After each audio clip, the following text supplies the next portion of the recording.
Good morning mga kabayan. Today nandito tayo sa Krakow, sa Old Town.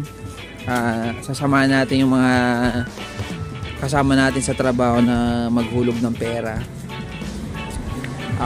Nakasahod na kasi kami and magde-deposit sila sa bangko para diretso makapagpadala ng pera sa Pilipinas. Sinamahan natin sila na makapagpadala para makapag-deposit ngayon. Ang araw ngayon is Sabado. Napakadaming tao. Pagka titignan mo ngayong araw, Sabado is walang pasok. Karamihan sa trabaho dito. Kaya pag pumunta ka ng city, ng Old Town, marami na mamasyal.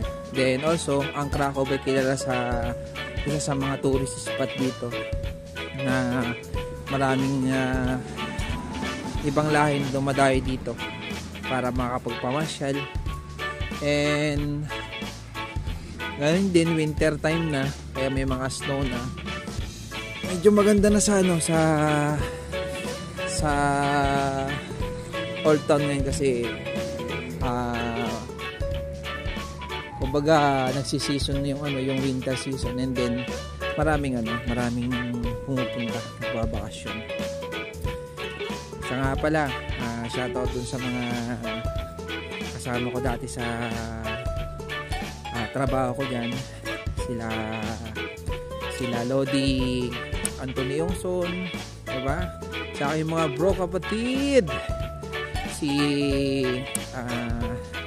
sa tropa ko na sa aking mga tropang Mango Tree. Yan.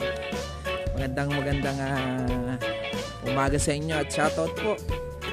Yan, kaya paring Obet, paring Alan, paring Buboy, bro kapatid.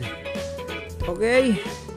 Ayan, sa ating tropang Sunrise. Yan, tropang Macro, at sa mga kasamahan ko na nag-a-apply ng papuntang Poland, ituloy nyo lang yan. Walang nagbabawal dito na pumunta kayo. Walang nagbabawal dito na hindi na kayo makakapunta. Kaya laban lang, ha? Tuloy nyo yan. Lahat tayo makakapunta dito, basta wag tayong susuko. Okay?